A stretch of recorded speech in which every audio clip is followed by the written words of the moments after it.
What's up guys, Shane here from Fugatech 3D Printing, and today we're going to check out some carbon fiber PLA from Robo3D.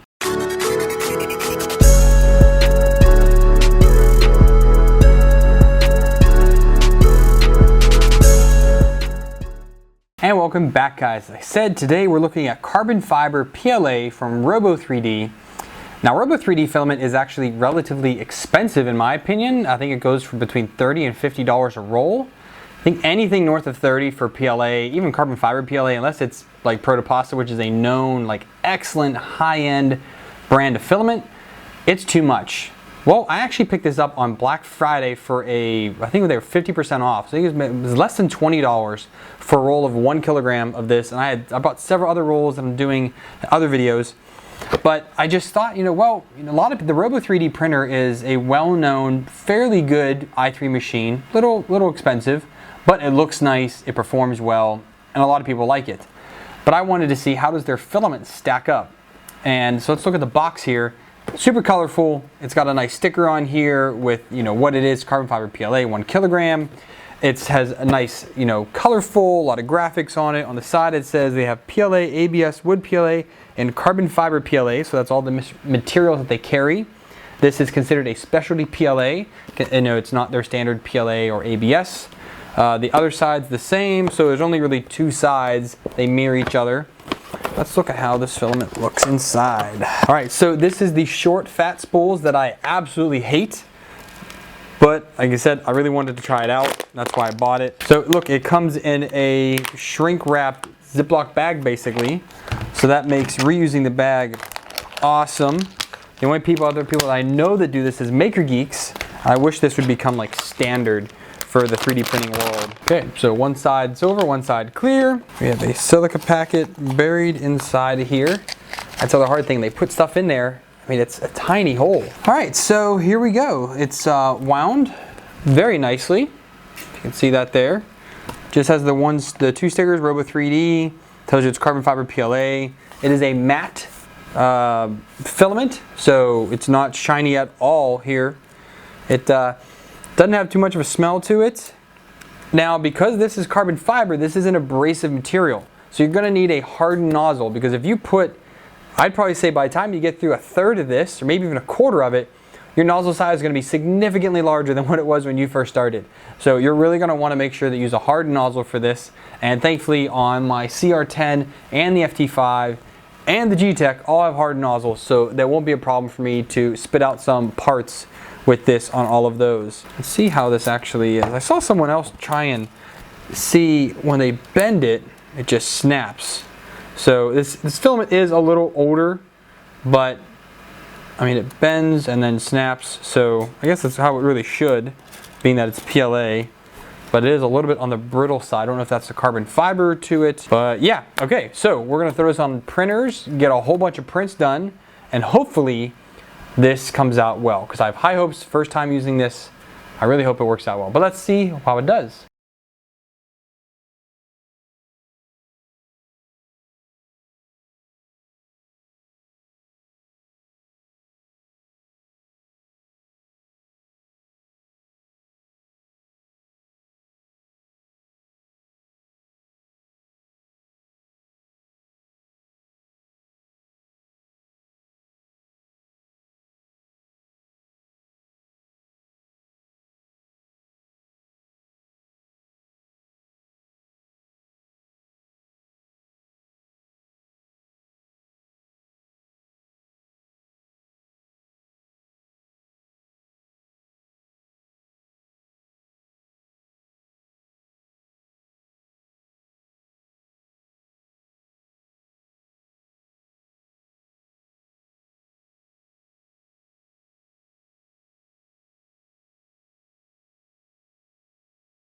So looking at what I printed now, this was very weapon-like of a filament to use, or a very weapon-like review of this filament. And I don't know if everybody's gonna enjoy that, so I apologize if you don't, but these are really fun and they just look amazing printed in this carbon fiber filament. I have to say, this filament for Robo3D printed absolutely, the best. I could not have hoped for anything better. These are all printed on the Fugatech FT5, which has a micro Swiss hardened nozzle on it. I did not see any deviations from when I first started printing this to when I ended. I used about half the roll to get all of these done, and I felt like that just gave a good representation of how the filament performed and its accuracies. Now that being said, accuracy is a big thing to me. Filament diameter is huge because if it's too high, it'll clog. If it's too low, you'll get under extruded layers. Nowhere in any of these prints were there under extruded layers. And I printed quite a few of these out. The Elder one was interesting. This is Major's thermopic pistol. Thermopic, I think that's the right word. Basically her modified Glock from Ghost in a Shell. And this is a pretty awesome gun. It was printed with Zeltec clear PLA, and then the carbon fiber is the rest of the accents here. It's pretty close to what the movie had, but without an SLA printer, you can't have the clip here to be clear, so you can kind of see my finger in there, but not really. If it was much more clear, like an SLA printer, how it's supposed to be for the actual prop, that would be great, because then you could actually put a magazine here with some bullets, or just suspend some in here, and you'd be able to see them. But either way, yes, these all came out great. So let's have a closer look at them. Yeah, so obviously I did my maker coin, and I found it interesting. You see this kind of like silver here. I don't know what that was from. It's not rub off from the nozzle, but I don't know. It just got shiny there for some reason. This is the only model that I actually saw that on. But you can see, yeah, there's just that little bit of shine in there. I'm not sure what that is. But either way, looking at the top, it's completely filled in. There's no under extrusions anywhere. No real stringing. There's like maybe like 2 or 3 little here and there. On the sides, you can't even see the layers. This carbon fiber, and this is kind of standard with most carbon fibers out there, they print really, really well for the most part, and they just blend together so well. I mean, it's like a wood filament. You can print at lower temperature and it still come out great. And the bottom, I was a little far away on this one. So there's a little bit of extra gap in here, but over the support it worked well, and probably the best I've ever seen on the cogs. You know, there's just a little bit of string right there, but like it started to droop. Other than that, no droopings anywhere. And as I said again, over the supports were fine. There was lifting right here in the corner of the F, where the F and the T come together right there. You can kind of see that swoops up a little bit. That was the only real issue with this model. Other than that, again, fantastic print. It was a great test, and I liked it once I printed this. Our next print was a print big or go home type deal. So this again on the Fugatech FT5. So this is the Colt 1911 replica, and this prints in one piece in this orientation on the bed.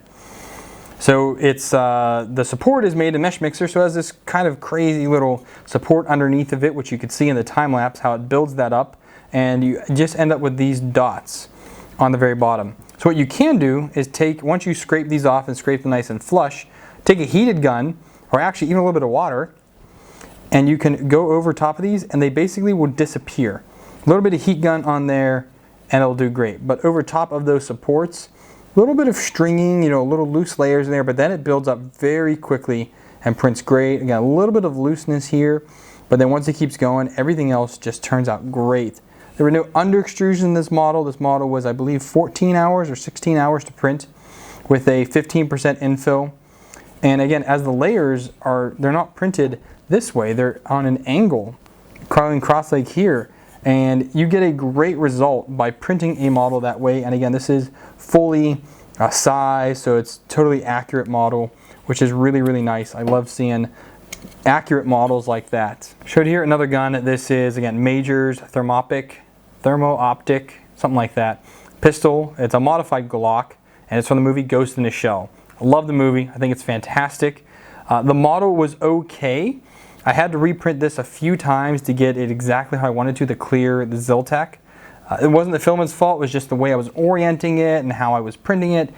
This was the best way I found, which actually was printed like this for the clear parts, you know, top up.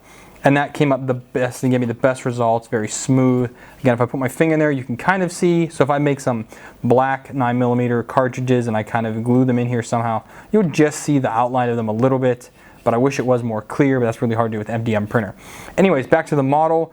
These were all oriented in a certain way. This one was top down. This was the other way down. So these top pieces were printed at the top. This one was printed flat on the bottom. But with this one, you see there's all these teeth on the side. There's teeth on this side. Well, you can't just slide that in there because this actually goes in and then up.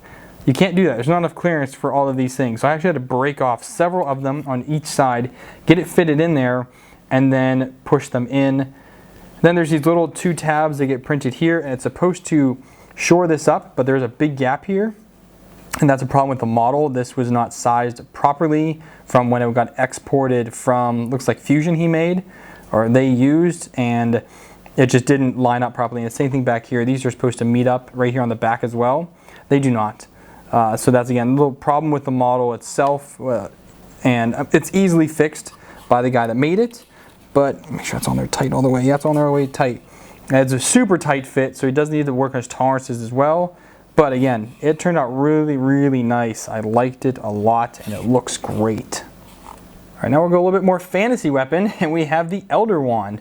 Now this was printed in one piece. You can print this in multiple, I think 2 for this one. They recommend you print it actually laying down with raft and support under it.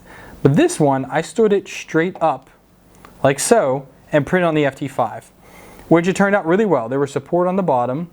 So if that'll focus on there, you can see there's a little bit of scraggliness there, which is okay. I'm not that worried about that. The rest of it all was really nice. It does need a little bit more cleanup, but I only spent about 20 minutes trying to clean this up as best I could. And everything keeps going good, keeps going good, keeps going good until we get here to the top. And as you see there, there's some squiggliness going on. You can see it right there. And that is just because of I should have changed my settings for the minimum layer time and increased it so this had time to cool and settle back down. But because it's so tall and thin, you can see it bows. And that happens because this was secured by support and a raft, and it was really sturdy. But then when you get up to here, not so much. And this is about, well, how long was this? Like 280 millimeters? Or no, 300, yeah, something like that. And pretty big. So I mean, it's, you know, almost the size of my forearm here. So good size. And yeah, so I liked it. I would probably print it in the 2 halves again, try that again. Maybe print both halves standing up instead and then piece it together. But I wanted to try it out and see how the FT5 would do with this model. And again, aside from the tip, it's a beautiful model, and the filament just performed absolutely great. I mean, again, you can barely see any of those layers in there. It just looks so awesome. Here, just a basic knife, kind of like inspired like a K-bar kind of type knife, combat knife. 3 parts. I will say that this carbon fiber PLA is it's not as strong as regular PLA. The layer adhesion is okay, but the actual strength of the adhesion due to the extra particles in there, those carbon fiber particles don't make it any stronger. It actually makes it more brittle, I think, in my opinion. So there is a tab that shoots up here. This goes on, and then this fits over. That tab broke on this model, and I made this for a friend. It also broke on theirs when I tried to put it together. I didn't have any cutting it and then just gluing it together, so I have a little bit of a glue residue around there. But other than that, I mean, it looks like a great model. Again, you can't tell that there's really many layers there at all. A little bit of layer changes here and there, but it looks really nice. You could easily sand this down and paint it, or at least print this in carbon fiber and then print this in something else, and then you paint this. It would look really realistic. And finally, no other reason than wanting to print it, I printed out this skull face. This is supportless, so it sits on the build plate like so. As you can see, that's where it adheres to the bed there. Lots of overhangs here. No stringing onto this eyeball. There's a little bit there.